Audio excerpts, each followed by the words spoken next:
Olá meus amigos, vim agradecer todos que inscreveu no meu canal no YouTube. E seja bem-vindos novos inscritos. Relato enviado por um inscrito. Antes de tudo peço que veja meus vídeos até o final, deixe seu joinha, inscreva-se e compartilhe. Seja todos bem-vindos. Rumo a 4.000 inscritos. Primeiro relato. Romance maldito. Relato sobrenatural. Por Paulo. Fazem 40 anos que descobri o segredo obscuro da minha vizinha. Eu era jovem e tinha tido um romance fugaz com Lorena, a vizinha. Ela era uma mulher linda, mas sua personalidade arrogante e possessiva me fez desistir de continuar ao seu lado. Meses depois conheci Raquel.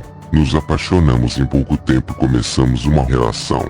Raquel era o amor da minha vida e Lorena eu odiava. Lorena era obcecada por mim, me perseguia e me procurava constantemente, inclusive deixava bruxarias na minha porta, já que ela era neta de uma poderosa bruxa da região, segundo a vizinhança. Mas sendo eu um cético, nunca me importei com isso. Chegou o dia em que eu e Raquel decidimos dar mais um passo e tomamos a decisão de nos casar. O tempo passou normalmente, até que um dia começamos a ouvir barulhos estranhos em casa, que se tornaram mais constantes. Arranhões nas paredes, grunhidos, golpes no teto. Foi um erro ignorar tudo aquilo. Uma noite, enquanto dormíamos, um animal enorme invadiu nosso quarto. Era uma espécie de um lobo ou um cão enorme. Lembrei que Lorena tinha uma onça negra de estimação em casa. Sem pensar nas consequências, tentei proteger Raquel, mas o animal me jogou para trás, com uma força sobrenatural. Não pude fazer nada para impedir que aquele monstro horrível arrancasse a garganta da minha amada Raquel. Corri para a cozinha, peguei uma grande faca de cortar carne e avancei sobre a fera, ferindo um dos seus enormes olhos amarelos. Mas ele me jogou contra a parede e fugiu. Fiquei paralisado, assistindo a cena com horror.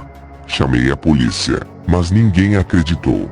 Cheguei a falar sobre a onça de Lorena, inclusive da possibilidade dela incitar o animal contra nós. Mas a polícia nada achou em sua casa. Fui preso e acusado de tirar a vida da minha esposa, sem nenhuma chance de defesa. Aqui no presídio, dias depois, recebi uma visita inesperada. Era Lorena, usando óculos escuros e com uma enorme cicatriz no seu rosto, bem no olho esquerdo, o mesmo que eu feri aquela fera. Entendi tudo. Aquele monstro era um Naual bruxo que tem o poder sobrenatural de se transformar em animal. E esse Naual era Lorena. Ela esboçou um sorriso cheio de ironia e satisfação, dizendo: "É uma pena que ninguém vai acreditar em você. Eu avisei que se você não fosse meu, não seria de mais ninguém." Fazem 40 anos. A menina no balanço. A história se passa no IRGA, Instituto Rio Grandense do Arroz. Na verdade, na área do IRGA existe uma espécie de comunidade onde moram os funcionários do instituto juntamente com familiares. Aquele lugar era muito bonito, parecia interior, mas era a 10 minutos da capital gaúcha. Mas como era uma área restrita, para entrar tinha que ter autorização do instituto e aos finais de semana, se fosse visitar algum, tinha que pedir ao guarda da portaria avisar o morador, do contrário não entrava. Eu tinha um tio que era engenheiro agrônomo que trabalhava no IRGA e morava ali com sua família, minha tia e meus 5 primos. Eu adorava ir para lá para brincar com esses primos porque o lugar era seguro e tinha muita vegetação. Outra coisa que me fascinava eram as casas antigas. Algumas tive a chance de conhecer por dentro, outras estavam desocupadas, portanto bem fechadas. Quando chegava a noite, a tia berrava nossos nomes para a janta e quando não respondíamos imediatamente, ela dizia que o velho do saco iria nos roubar. KKKK era uma correria para chegar em casa, pois a gente acreditava que o velho existia e que morava ao lado da casa da tia. Ali tinha uma casa fechada há anos. Toda a volta do terreno era tomado por árvores. A gente mal enxergava o casarão. As casas do IRGA eram sem cerca, todas gramadas, bem cuidadas e as estradas de chão batidos. Muitas árvores, jardins bem aparados e não muito longe dali o rio Gravatai que desembocava no rio Guaiba. Enfim, um cenário lindo, calmo e ao mesmo tempo intrigante. Depois de uma certa hora da noite, meus tios não gostavam que a gente ficasse na rua. mesmo que aquele local fosse seguro. Haviam postes nas ruas com aquelas lâmpadas amarelas que causavam uma nostalgia, como naquela época fazia muito frio, pois era julho, dava para ver a neblina sobre a luz do poste. Depois do jantar, nós assistíamos um pouco de TV e logo a tia nos colocava para dormir. Naquela época a gente assistia novela e a novela das 8 começava pontualmente às 8 HS, portanto encerrava às 9 HS e depois cama. Não tinha recursos como DVD-S, quando menos net, internet ou serviços de operadoras. Tinha um gerador que funcionava até as 22 HS, portanto os afazeres dos moradores eram calculados. Depois desse horário era luz de vela, lamparina ou lanterna. Numa dessas noites, deitamos e tinha muito silêncio. Eu e meus primos ficávamos cochichando para meus tios não saberem que estávamos acordados, mas as risadas nos entregavam. KKKK eram vários esporros para ficarmos quietos. Se não respeitávamos, iríamos dormir no quarto dos tios. Foi aí que nos calamos, esperando o sono vir, e de repente um som estranho vindo da rua. Parecia algo se sacudindo, mas não se ouvia vento, e em seguida uma risada baixa. Parecia de uma criança. Me arrepiei e cutuquei minha prima, pedindo para ela parar. Ela respondeu que também ouviu, que não foi ela. Sentamos na cama caladas e novamente o mesmo som e risada. Fomos para debaixo das cobertas e só saímos dali ao amanhecer. No dia seguinte, aquela agitação para fazer o café, arrumar os quartos e brincar. Eu e minha prima estávamos um pouco assustadas com o barulho da madrugada e contamos para os outros primos. Eles achavam que era mentira, então combinamos de olhar à volta da casa para ver se tinha algo que provocasse o tal barulho e a risada de criança. Poderia ser alguma casa vizinha.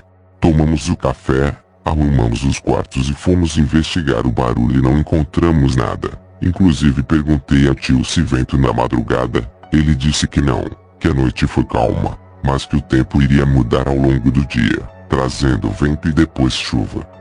O dia foi divertido, brincamos muito e esquecemos completamente do ocorrido da madrugada. A noite chegou, com ela a ventania, tomamos banho, fomos jantar e chegaram os relâmpagos com a falta de luz. Meus tios super acostumados já tinham velas, lanternas e lamparinas espalhadas pela casa.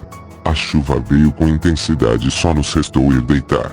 Como não era muito tarde, meus tios deixaram que ficássemos conversando até mais tarde e num dado momento que estávamos em silêncio, o barulho de novo pôde se ouvir e todos escutaram, instantes depois, a risada da criança.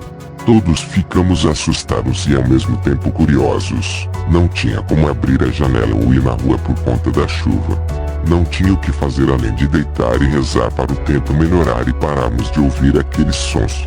Na madrugada minha prima levantou para ir no banheiro. Acabou me acordando para alcançar a vela para se deslocar até o banheiro e assim o fez. Esperei ela voltar para poder dormir e nada dela voltar. Então fui tateando as paredes do corredor até o banheiro e a chamei em voz baixa, para não acordar os outros. Ela abriu a porta trêmula. Perguntei o que aconteceu. A chuva já havia pausado e ela disse que foi espiar pela janela e viu uma menina no gramado. Disse que era da cabeça dela, que ela estava impressionada com os sons que ouvimos. No dia seguinte, nublado, nos reunimos no quarto e falamos sobre os sons e sobre a tal menina que foi vista no gramado, pela janela do banheiro. Meus primos pediram para a irmã descrevê-la e minha prima disse que ela usava um vestido floreado e rodado. Era apenas isso que conseguiu ver. Em seguida, minha tia chama o filho mais velho para levar o lixo para a frente da casa e quando ele estava retornando viu no gramado uma fita de cabelo rosa. Entrou com a fita, mostrou para a tia, que disse não saber de quem era, que nunca havia visto antes, que talvez o vento havia trazido de algum outro pátio. Hipótese válida. Meu primo guardou a fita no bolso sem comentar nada conosco. Chegou a noite novamente, muito gélida, nós sem muita opção, uns lendo, outros jogando cartas, outros fazendo palavras cruzadas. Quando meus tios se recolheram depois da janta e nos deixaram ficar juntos até mais tarde. A chuva havia ido embora, até os gatos da casa estavam fartos de ficarem presos sem poderem se aventurar pelos pátios. TV foi desligada por conta do gerador e o silêncio tomou conta. Meu primo abriu a janela e um dos gatos saiu rapidamente. Meu primo chamou Bichane e nada, mas sabia que ele voltaria pela basculante da cozinha. Quando estávamos acomodados, bem quentinhos embaixo dos cobertores, novamente o som de voz de criança. Parecia estar chamando alguém. Saí correndo do quarto e fui no quarto dos guris e contei o que ouvimos. Meu primo disse: será que ele está chamando Crispy? Esse era o nome do gato. O primo mais velho disse que isso era nossa imaginação, que tínhamos que dormir, mas não conseguíamos. Foi aí que ouvimos barulho na porta e meu primo mais velho foi ver o que era. Abriu a porta e era o gato e ao lado dele, uma fita rosa. Meu primo ficou apavorado, mas quieto, pois não queria nos assustar. Foi aí que ele resolveu colocar o colchão da cama dele no nosso quarto e ficar com a gente. A presença dele nos deu tranquilidade e dormimos em seguida, mas ele ficou acordado porque sabia que havia algo sobrenatural acontecendo.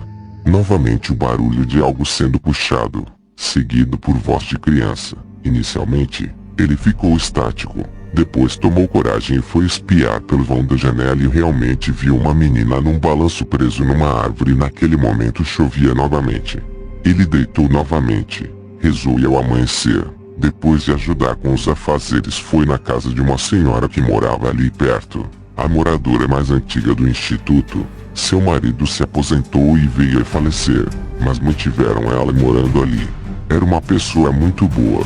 Realizou vários partos, então era considerada da família Irga. Meu primo relatou tudo o que aconteceu, desde os primeiros sons, as fitas rosas, a visão da menina. Depois no balanço. A senhora não ficou surpresa. Ela contou que ocorreu há muitos anos uma tragédia na casa ao lado da tia. Um casal que morava ali tinha uma linda filha e a esposa nas vésperas do segundo filho. Ela foi chamada para ajudar no parto. Era uma noite chuvosa e fria, então o trabalho de parto começou e não foi fácil. O marido estava atônito com o futuro bebê e o estado da esposa, esquecendo da filha de 7 anos que estava até há pouco brincando no balanço. Mas antes da chuva, ele acreditava que a menina estava no quarto, com suas bonecas, mas não foi conferir. Quando o bebê nasceu e a esposa parecia bem, descansando, ele vai avisar a filha de 7 anos que sua irmãzinha havia nascido e nada de encontrá-la na casa. Então, rapidamente e agonizante foi ao pátio e viu filha próxima ao balanço no chão, desacordada.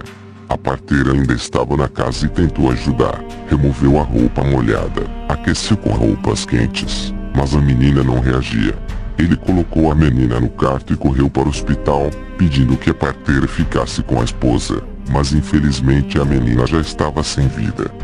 Ela era uma menina muito frágil, não brincava com outras crianças por causa de sua saúde. Enfim, o pai entrou em desespero, pediu transferência e foi embora com a família. Meu primo voltou para casa com uma intuição de que a menina talvez tivesse tido ciúmes do novo membro da família e se sentiu esquecida e propositadamente ficou na chuva para ser descoberta e acolhida com amor. Mas infelizmente não previu que justamente naquela noite a irmãzinha nascera e o foco era o parto. Então, meu primo pediu para minha prima uma boneca que ela não brincava mais. Arrumou o cabelo da boneca com as fitas rosas e conseguiu cordas para improvisar um balanço no mesmo lugar onde teve a visão.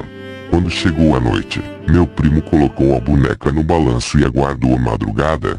De repente ele escuta risadas de felicidade e ao espiar pela fresta da janela do quarto da minha prima, avistou a menina feliz com a boneca no colo e acenou para ele.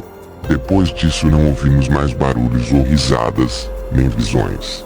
Talvez meu primo tenha tido a atitude de carinho que ela mais esperava. Afinal ela estava no mesmo lugar, no balanço, esperando pelo carinho de seus pais. Da obra Terrifier Gato Sinestro, Guadalajara, México. Tradução, adaptação e pesquisa, Sérgio Gitel. Relatos enviados por um inscrito do canal do Kleber Uchoas. Ajudem-me a chegar a 4.000 inscritos, obrigado. Canal do Kleber Uchoas agradece pela sua visita, volte sempre.